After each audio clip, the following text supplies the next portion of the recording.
This channel does not promote any violent, harmful, or illegal activities. All content provided by this channel is meant for an educational purpose only. বন্ধুরা, all in one YouTube চ্যানেলে তোমাদের সকলকে স্বাগত। তো বন্ধুরা, আজকে brigade বামফ্রন্টের সেটি অনুষ্ঠিত হয়েছে বা ব্রিগেড হয়েছে সভা। কত লোক হয়েছে না হয়েছে সেটা আমি যেতে চাই না, কোনো রাজনৈতিক ক্ষেত্রে আমি কোনো ইন্টারেস্টেড নয়। কিন্তু অনেক সময় কি হয়, কিছু মানুষ যারা কিছু বক্তব্য রাখে, সেই বক্তব্যের ক্ষেত্রে আমাদের আমরা সচেতন নাগরিক হিসাবে সেটা আমাদের সকলকে তুলে ধরা উচিত। কারণ এই সোশ্যাল মিডিয়াটা হচ্ছে এমন একটা পাওয়ারফুল প্ল্যাটফর্ম, তার মধ্যে দিয়ে আমরা সকল মানুষকে সচেতন করা উচিত, এটা আমাদের কর্তব্য। এবং এই কর্তব্যের মধ্যে দিয়ে আমাদের দেশ, সমাজ এবং জাতিকে আমরা রক্ষা করতে পারি। এবার বন্ধুরা, আজকে ব্রিগেড হয়েছে, তারা তাদের বক্তব্য রেখেছে এবং প্রথমে ওখানে ব্রিগেডের একজন যে বক্তব্য রেখেছে সেই বক্তব্যটা আমি তোমাদেরকে একটু শোনাই, তারপরে আমি আসছি। আজকে মমতার দয়ায় আর দোয়ায় সেই আরএসএস আমাদের রাজ্যে ঘর বাঁধছে আর মানুষের ঘর ভাঙছে। রাজ্যের পুলিশ, তৃণমূল কংগ্রেস, রাজ্যের প্রশাসনের মুরদ নেই এই দাঙ্গাবাজদের আটকাবে। তার জন্য লাল ঝান্ডাকে মজবুত করতে হবে, ডান্ডাগুলোকে একটু মোটা করতে হবে। তো বন্ধুরা, এই বক্তব্যটা তোমরা শুনলে কি বুঝলে? একজন নেতার এভাবে প্রকাশ্যে জনসমাজে দাঁড়িয়ে কোনো একটা রাজ্যের চিফ মিনিস্টার সম্বন্ধে ক্রিটিসাইজ তো উনি করছেন প্রথমত।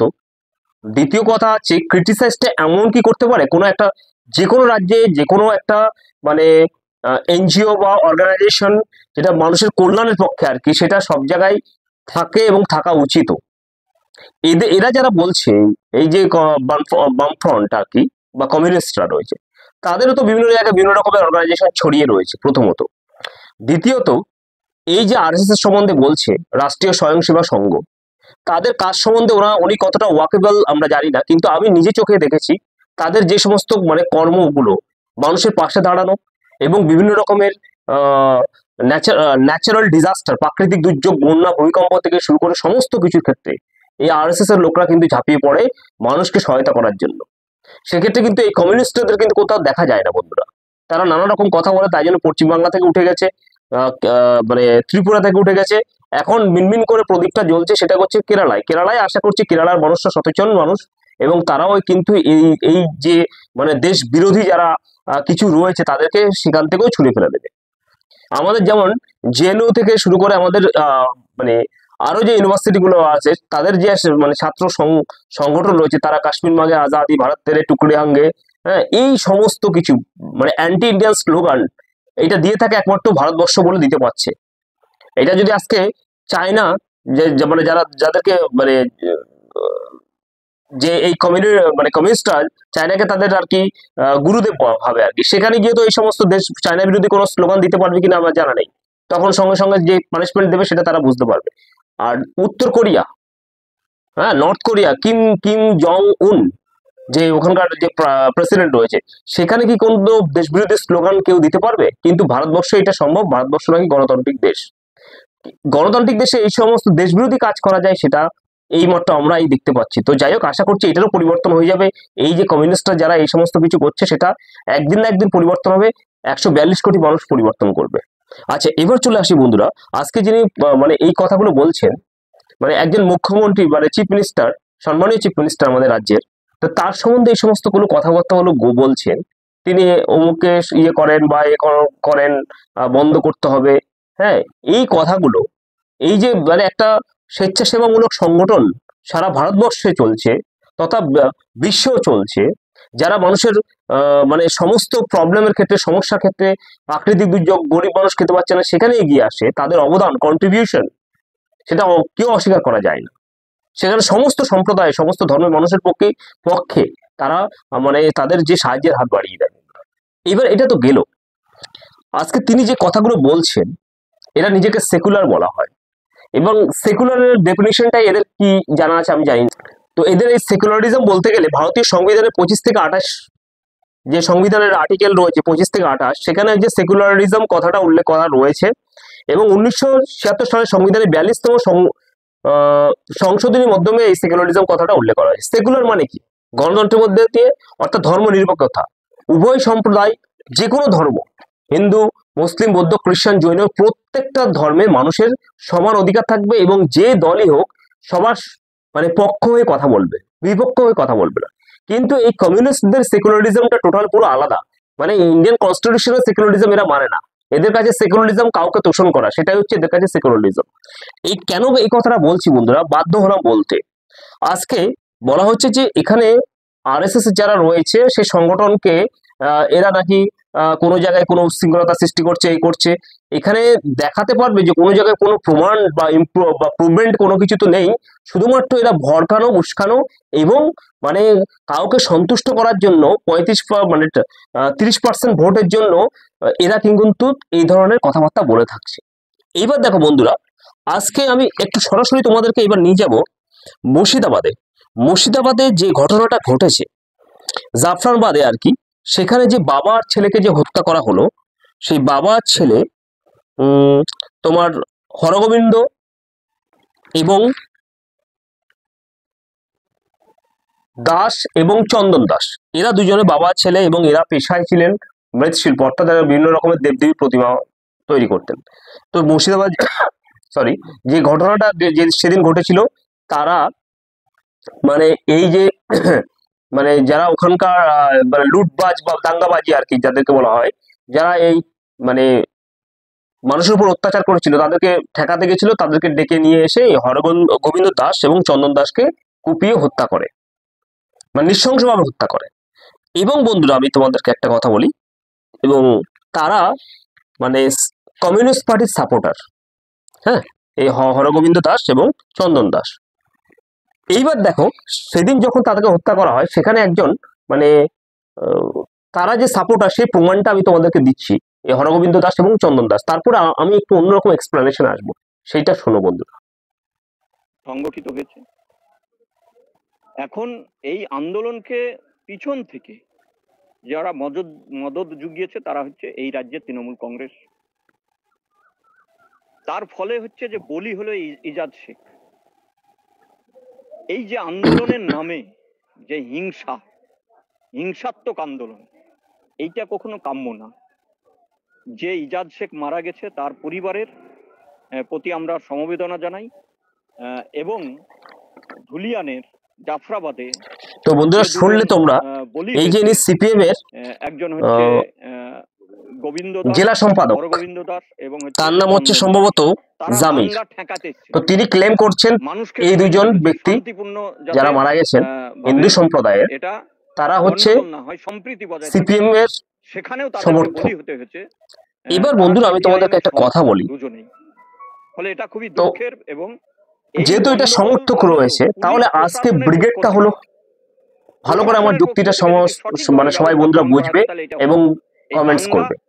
আজকে যখন ব্রিগেডটা হলো, তাহলে তারা ক্লেম করছে এই দুজন ব্যক্তি তাদের, তাহলে এই যে দুজন ব্যক্তির বাড়ির যে অর্থাৎ হরিগোবিন্দ দাস, তার যে স্ত্রী ওয়াইফ রয়েছে এবং তার যে পুত্রবধূ রয়েছে, হ্যাঁ, তাদেরকে আজকে তো ব্রিগেড ময়দানে নিয়ে যেতে পারতো বন্ধুরা, নিয়ে গিয়ে তাদেরকে দিয়ে কোনো বক্তব্য দেওয়াতে পারতো, বা তাদের প্রতি একটা সহানুভূতি জানানোর জন্য সবার সামনে তাদেরকে রিপ্রেজেন্ট করা উচিত ছিল। কিন্তু কেন করেন, এই প্রশ্নটা আমি তোমাদেরকে গভীরে গিয়ে বলছি বন্ধুরা। এক্সপ্লেনেশনটা করেন কেন, এরা যেহেতু মানে সংখ্যাগরিষ্ঠ অর্থাৎ হিন্দু সম্প্রদায়ের, তাই জন্য কাউকে খুশি করার জন্য অর্থাৎ 30% ভোট হয়তো কেটে যেতে পারে বা ভোট নাও আসতে পারে, তাই জন্য তারা কি করছিল, এমন ধরনের বক্তব্যটা অর্থাৎ এদেরকে নেয়নি বন্ধুরা।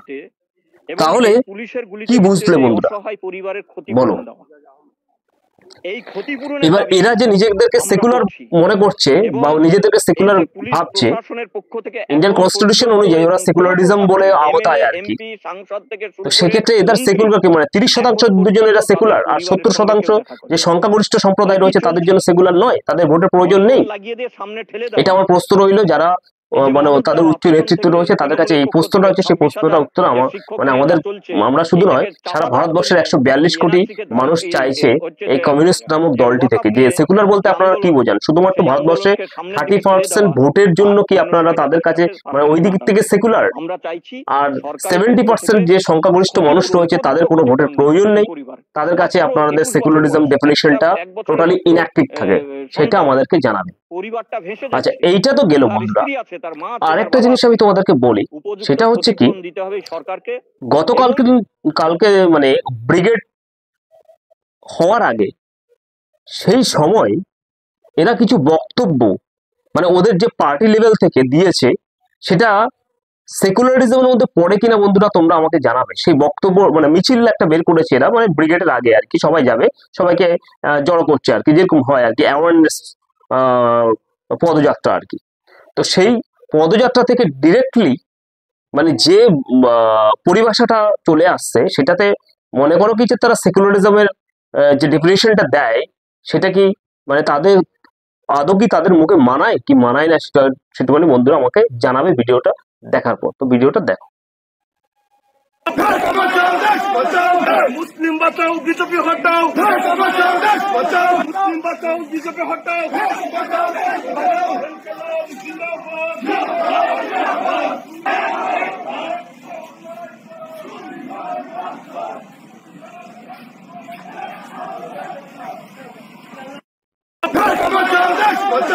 মুসলিম বাঁচাও, বিজেপি হটাও, মুসলিম বাঁচাও, বিজেপি হটাও।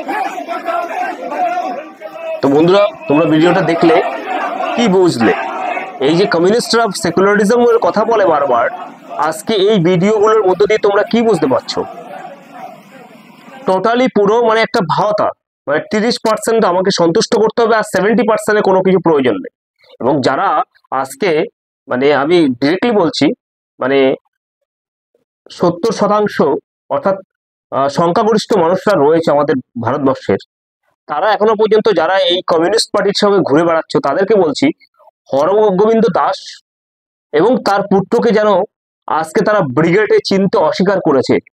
তাহলে ভাবো বন্ধুরা, তোমরা কোন কমিউনিস্টের সঙ্গে আজকে ঘুরে বেড়াচ্ছ, যারা শুধু কাউকে সন্তুষ্ট করার জন্য 70%কে বাদ দিয়ে দিচ্ছে, অথচ তোমাদের কোনো দাম নেই। যে লোকটা, যে দুটো হরগোবিন্দ দাস তারা কমিউনিস্ট পার্টির সঙ্গে যুক্ত, তাদেরকে হত্যা করা হয়েছে। এবং হত্যা যদি এক্ষেত্রে আমি বলি এই মানে আমার একই সম্প্রদায়ের ব্যক্তি করত, তাহলে কিন্তু দেখতে এ নিয়ে একটা তাণ্ডব নানা রকমের চালাতো এরা। কিন্তু যেহেতু অন্য সম্প্রদায়ের থেকে এই হত্যাটা মানে সংগঠিত হয়েছে, তাই জন্য আজকে কিন্তু এরা টোটালি পুরো কমিউনিস্ট পার্টির কর্মী হয়ে ওই হরগোবিন্দ দাস এবং তার পুত্রকে চিনতে পর্যন্ত পাচ্ছে না বন্ধুরা। শুধু একটা যেতে হয়, গিয়ে মানে ভিজিট করে দিয়ে সরকার থেকে তারা টাকার ডিমান্ড করেছে, এবং তাদের পার্টি থেকেও কোনো কিছু করেনি, প্রোভাইড করেনি।